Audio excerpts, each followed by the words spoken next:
In the annals of economic progress, the modern era has been a triumph of unprecedented proportions.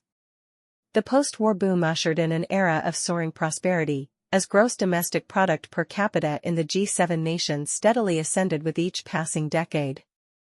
Yet, for the past 15 years, this upward trajectory has faltered, with productivity growth slowing to a disquieting crawl.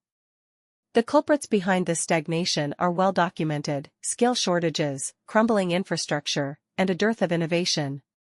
The remedies, too, are clear: upskilling the workforce, reinvigorating public works, and fostering a climate conducive to technological breakthroughs. And yet, despite this apparent clarity, the implementation of such growth-enhancing measures has proven elusive, with persistent skill gaps, dilapidated roads, and inefficient public services plaguing even the most advanced economies.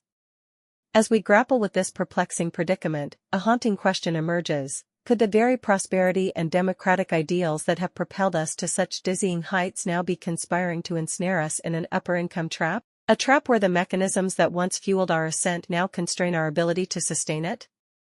3 dynamics lend credence to this unsettling hypothesis. First, the low-hanging fruit of economic reform has already been plucked. The G7 nations have opened their borders to trade, reformed their banking sectors, and embraced privatization. Yet, further progress demands more intricate measures that optimize the interplay of ideas, capital, and talent.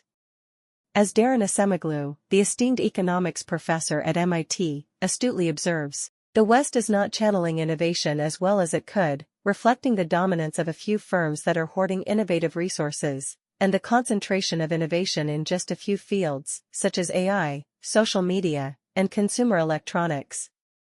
Second, sustained growth necessitates the constant upgrading of human and physical capital. However, many countries struggle to adapt their training and education systems to evolving demands, while retrofitting aging infrastructure presents a formidable challenge. The average age of America's industrial, power, and highway infrastructure is nearing its highest point since records began in 1925. In Britain, Victorian-era copper telecoms cables have impeded the country's transition to high-speed internet. Meanwhile, nations unencumbered by legacy infrastructure have leapfrogged the G7, with the United Arab Emirates Dubai Metro standing as the world's longest driverless train system, and Estonia boasting one of the most advanced digital public services. The third dynamic is the inherent challenge of the democratic process itself. As economist Mancur Olson outlined in his seminal work, The Rise and Decline of Nations, influential coalitions and lobby groups can slow down a society's capacity to adopt new technologies and to reallocate resources in response to changing conditions. Cumbersome planning systems and anti-immigration sentiments are but 2 manifestations of this phenomenon. Olson argues that these influential blocs increase the complexity of regulation and the role of government, rendering the task of satisfying all stakeholders an exercise in futility. Other factors may exacerbate this quandary. Some academics posit that aging voter bases in wealthy nations could progressively skew political incentives and resource allocation away from younger workers, further dampening growth prospects. Amidst this landscape of stagnation, a handful of nations have managed to defy the odds, significantly raising their GDP per capita in recent decades. Singapore, South Korea, Taiwan, Switzerland, and Ireland stand as beacons of sustained economic vitality. While a few may exhibit authoritarian tendencies, they are generally well-governed small states, a grouping that former Armenian President Armen Sarkisian aptly dubbed the Small States Club.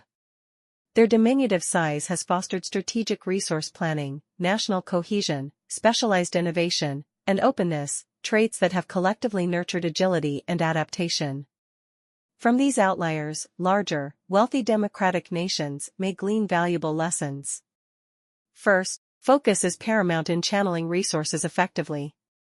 Second, the size and diversity of interests inherent in larger democracies inevitably slow decision-making processes. Devolving more decision-making to regional levels, designing policies that better compensate those adversely affected, and addressing inequalities could help alleviate this gridlock. Third, regulators must be better resourced and possess higher skill sets to navigate the complexities of comprehensive reform at an accelerated pace.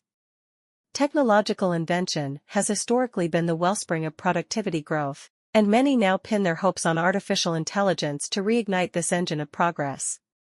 However, capitalizing on AI's potential will necessitate surmounting the very same hurdles that currently ensnare the G7 economies, optimizing the regulation of this technology, electrifying aging energy systems to power it, and supporting those whose livelihoods may be disrupted in the process. The so-called middle-income trap, wherein nations struggle to transition from middle-income to high-income status, has been defied by a cadre of escapees, including South Korea, Taiwan, and Poland. Their success serves as a testament that, with the appropriate reforms, such impediments can be overcome. Likewise, if an upper-income trap does indeed exist, it is not an inevitability born of economic immutability, but rather a challenge that can be surmounted through the implementation of prudent policies and the marshalling of political will. As we stand at this crossroads, the path forward is clear, yet arduous. We must summon the courage to confront the forces that constrain our potential, and the wisdom to forge a new paradigm that unlocks the boundless possibilities that await. For in the crucible of challenge lies the promise of reinvention, a promise that has defined the human endeavor since time immemorial.